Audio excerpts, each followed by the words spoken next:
1974, Osaka, Japan. A child named Yuji Naka is enthralled, in fact, obsessed with speed. Meanwhile, a young Naoto Oshima is captivated by every move, every image of the Western superhero.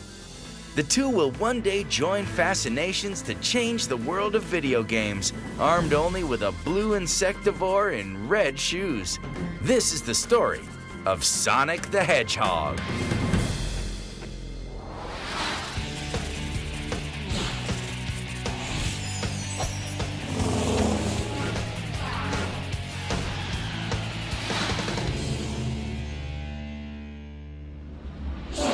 (1988).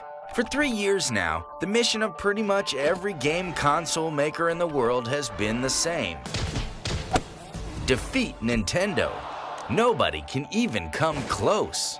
What will the future bring from Nintendo? The 8-bit Nintendo Entertainment System dominates the world market with a 90% share. Sega tries to topple the 800-pound gorilla by releasing a 16-bit console called Mega Drive in Japan and Europe and Genesis in the US.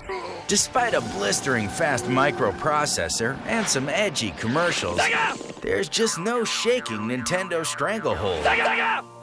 In the US, one household out of every 4 buys an NES, falling in love with its chubby little plumber, Mario.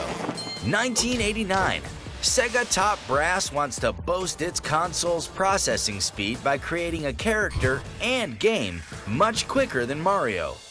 There was a big movement, campaign, to create Sega's mascot icon.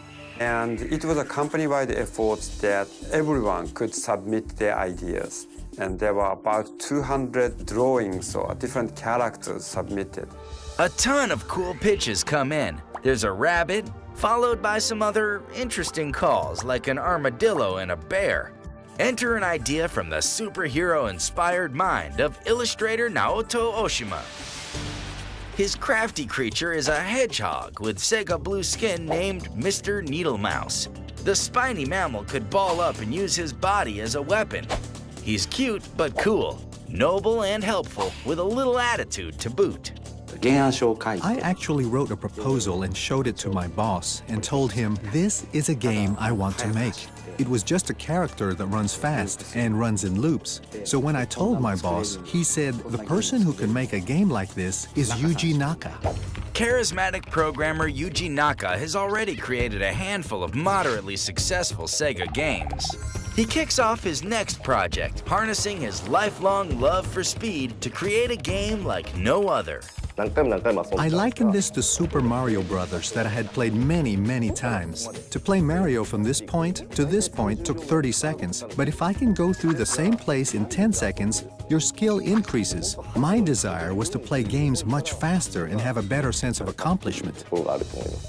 Naka's fast-as-heck program lacks one vital element, a character. Oshima shows Naka drawings of Mr. Needlemouse and explains his unlikely muses. At the time, Michael Jackson released Bad, and his boots had a belt on it, and I thought it was really cool. But color-wise, a black boot is kind of boring, so I thought of the most famous character in the world, Santa Claus, and I took his color to make Michael Jackson's boots for Sonic. Mr. Needlemouse's "get it done now" attitude is taken straight from Capitol Hill. If there was a problem, Bill Clinton took action right away. I saw that American attitude on TV. That was the kind of character I wanted to make. After a few character tweaks, the most significant of which is a name change, Sega's hopeful savior is born, Sonic the Hedgehog. That was the most exciting moment for me. It made me think, wow, this is a great game. Everyone's going to be so surprised. Surprised is one way to describe Sega's reaction to Sonic. Many from the anxious stateside management are miffed. Remember, at this time, most Americans have never heard of a hedgehog. People in the US said, what the heck, what is the hedgehog? It was perceived very strangely. That combined with very Japanese style, big cute eyes and that kind of thing, put people off initially. The struggling game company's challenge is clear. How do you make an odd, blue insectivore defeat the hottest franchise in video game history? It won't be easy, but if they can make it work, video games will certainly never be the same.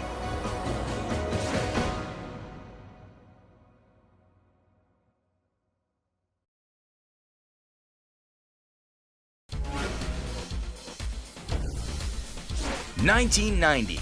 Sega, with its new 16-bit console, tries to make a Mario killer as Nintendo is about to release its own 16-bitter. Yuji Naka's program and Naoto Oshima's character design yield a speedy blue hedgehog named Sonic. But two essential elements are missing: the world which Sonic will explore and full support from Sega of America.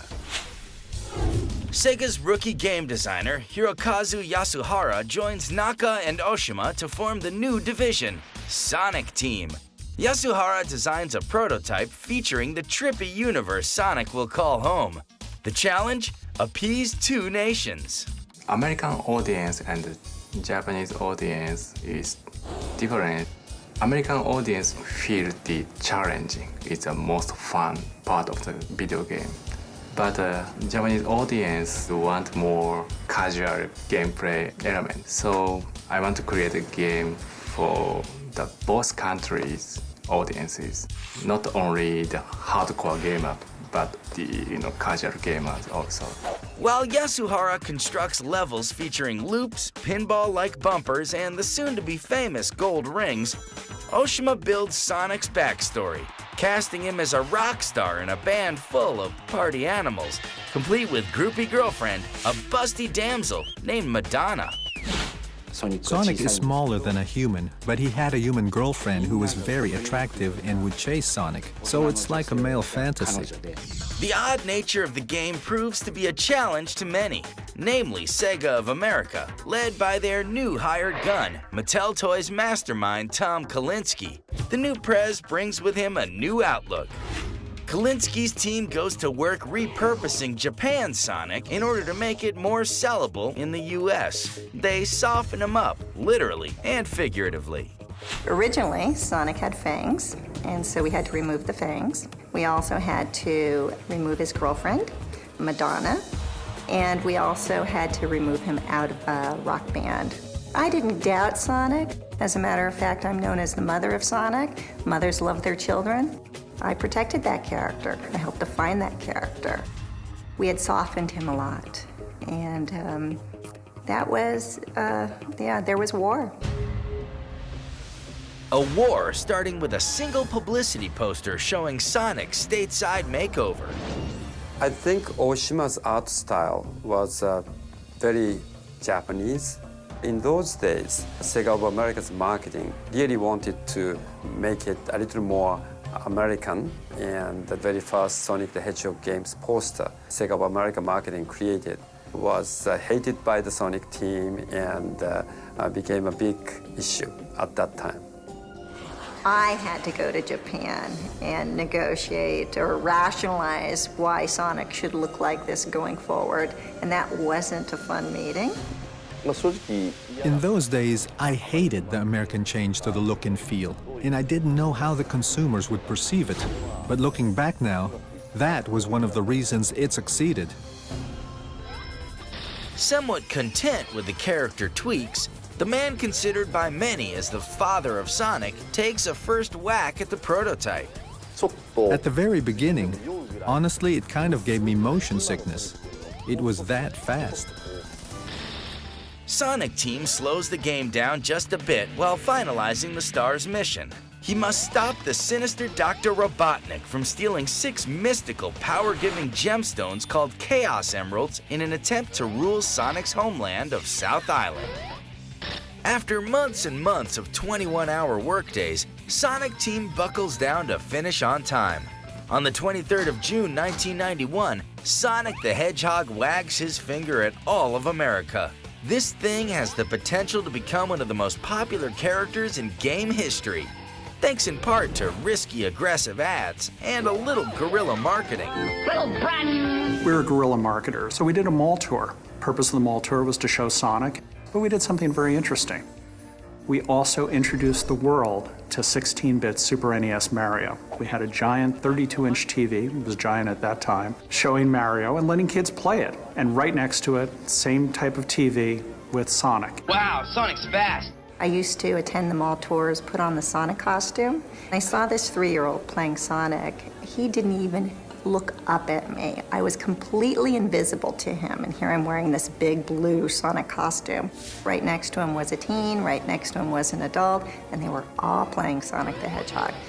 Never seen people gravitate to a video game or to a character as they did with Sonic, because we had nothing else to lose. We had to go up against Nintendo. For every dollar that we had in our marketing budget, Nintendo had $15.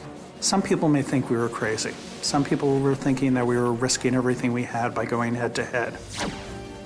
Within hours of its release, Sega would find out if their risky game, starring a risky character, would pay off.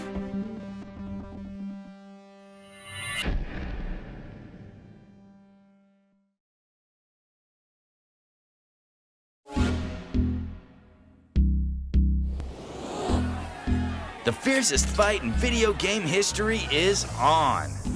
Sega releases Sonic the Hedgehog in June of 1991. Overnight, the tiny blue creature loop-de-loops into the hearts of Americans. He's every bit the instant classic Sega wants and needs. Nintendo's market share starts to budge, a little.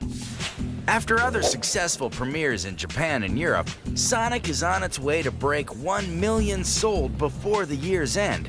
However, Sega management looks to enter the ever-important holiday season with a very odd strategy: give their hottest game away. Executive VP Shinobu Toyota and Sega America Pres Tom Kalinske pitched the idea of bundling Sonic with the Genesis to Sega Japan Pres Hayo Nakayama. He said to us, "You crazy? We make money from software. And you give that very best title away?" He stood up, he kicked the chair, he started to walk to the conference room door. Then he turned around to Tom Kalinske and said to Tom, "If you believe this is the way to beat Nintendo, do it." We gave Sonic away eventually to 15 million households with our hardware system. Perhaps the riskiest move of that console's generation pays off. Nintendo, the once untouchable king of console sales, loses the coveted market majority to Sega. It's a dream come true for Sonic's 3 creators. When Sonic beat Mario, it made me very happy. I went to Universal Studios and everyone asked for my autograph. At that moment, I was like, wow, Sonic is very famous. We did prove it's possible to defeat the giant if we had the hardware for the new generation. Sonic to me was like a beloved son. I was very proud of him. I wanted him to continue to grow and continue to make me proud. Sega and Sonic Team immediately go to work on Sonic the Hedgehog 2. Because of the remarkable American launch of Sonic 1, development of the sequel moves from Japan to the newly formed Sega Technical Institute, or STI, in Palo Alto, California. For Sonic 1, speed was at its max. We had to recreate the program on Sonic 2 because we had to move 2 Sonics at once. So we really needed to focus on speed and the 2-player battling games to introduce the character Tails. Tails, aka Miles Prower, is a fox born with, well, 2 tails. They allow him to fly for short periods of time in an effort to help Sonic save the world yet again from Dr. Robotnik. Sonic 2 premieres worldwide in November of 1992 among critical and fan-based praise. It sells almost 500,000 units in the first 5 days. Very impressive for that era. It goes on to sell 6 million. Sonic 2 was a huge success, and it was one of those situations where immediately you have to start thinking, if you're in the games business, how do you top that? What do you do next? Well, 2 things. You make more games, and you take your big star for a walk up Madison Avenue. Sega and Sonic pen numerous lucrative promotional deals with everyone from Hojos to SpaghettiOs. It's as if the entire commerce world wants to slap the Hedgehog's mug on their product, including the Mac Daddy of all fast foods. Sonic figurines are sold in more than 50 million McDonald's Happy Meals. In Q-score ratings across the nation, Sonic the Hedgehog is more recognizable to children than Mickey Mouse. Mickey Mouse has had several generations in the American consciousness, going all the way back to 1927. To consider that Sonic has been able to overtake Mickey in Q-score ratings in just a few short years after its introduction is quite amazing. By late '93, he even inks a deal for a comic book series and a couple of animated TV shows. I was built for speed and born for danger. He makes a cameo on The Simpsons and is represented as an enormous balloon in the Macy's annual Thanksgiving Day Parade, the first time a video game character has appeared in the long-running Americana centerpiece. We needed Sonic everywhere. We needed Sonic on TV, in the game, in your bedroom, on your bedroom sheets. You wanted Sonic the Hedgehog all throughout a person's life. We talked about him as though he was alive, as though he was with us. It's kind of strange, perhaps, looking back at it, but we were very much wrapped up in his success. And success is precisely what Sega desires with their upcoming release, Sonic 3. With Sonic the Hedgehog currently on top of the video game charts, and pretty much every other chart imaginable, what could possibly go wrong with this future? The answer? A whole lot.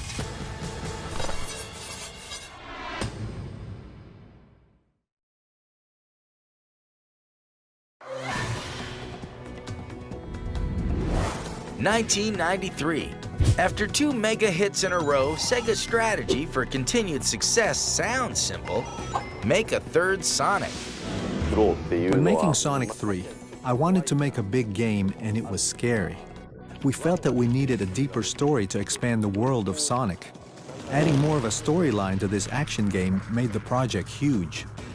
A new character is born, an echidna named Knuckles.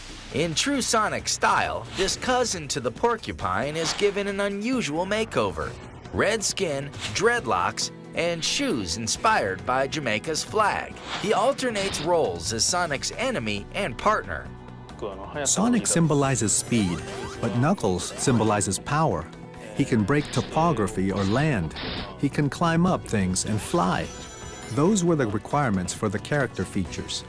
The map for Sonic 3 ends up triple the size of the first 2 games, with numerous paths for each character. More bosses and environments along with greater speed add to the workload. Has it got huge new zones? After delays in production and premieres, Sonic 3 drops in February of '94. It's just as good as everyone hopes, and Sega has a surprise sequel just 8 months down the road. Sonic and Knuckles. The game's cartridge actually connects to Sonic 1, 2, and 3, allowing players to explore each as Knuckles. The 2 games sell 4 million units. Most 2D platform connoisseurs will tell you this is the high point of the franchise. Unfortunately, they are right. It will never get much better than this. After Sonic and Knuckles, Yuji Naka and team returned to Japan to make a new Sega game, Knights, as a foe surfaces that not even Sonic can outrun. The constant change of technology. Sony is about to release their first console, called the PlayStation, with its sleek new optical disc format, changing the way games are made and sold.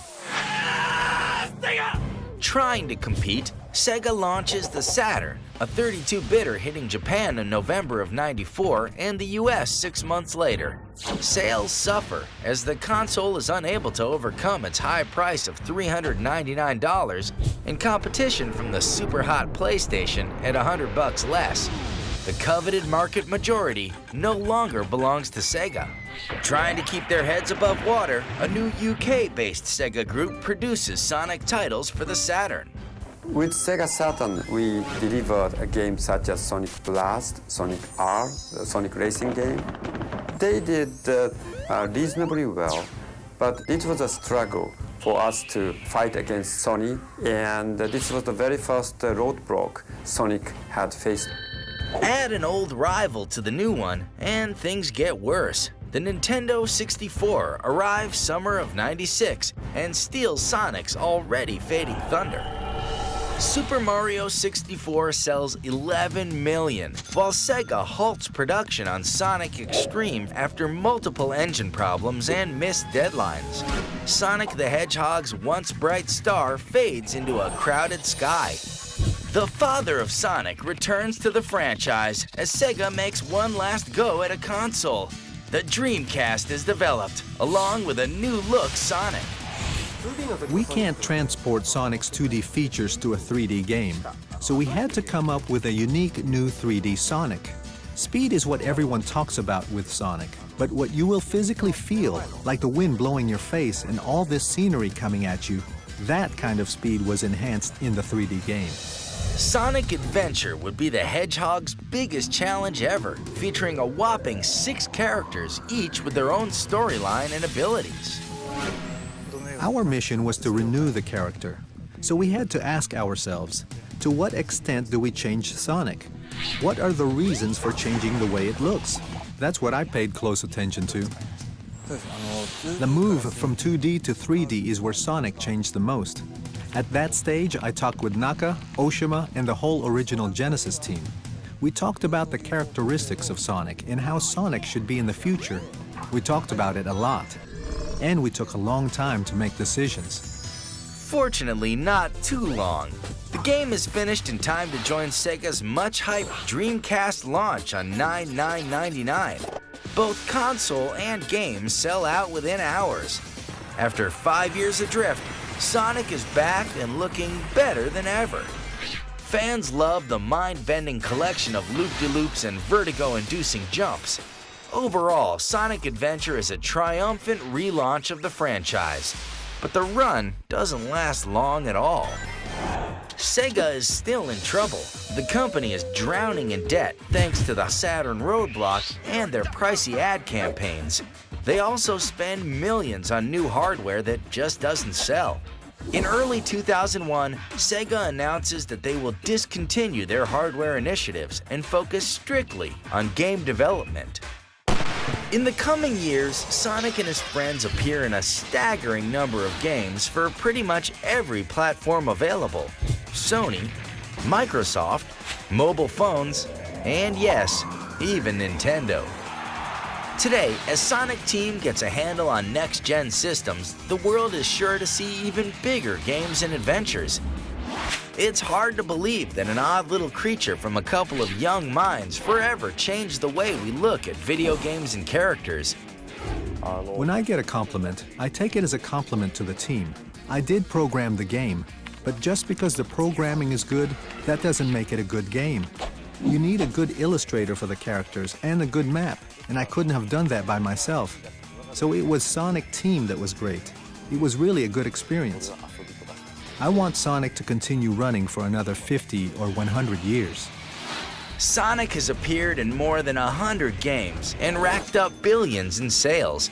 He will surely be remembered for generations to come.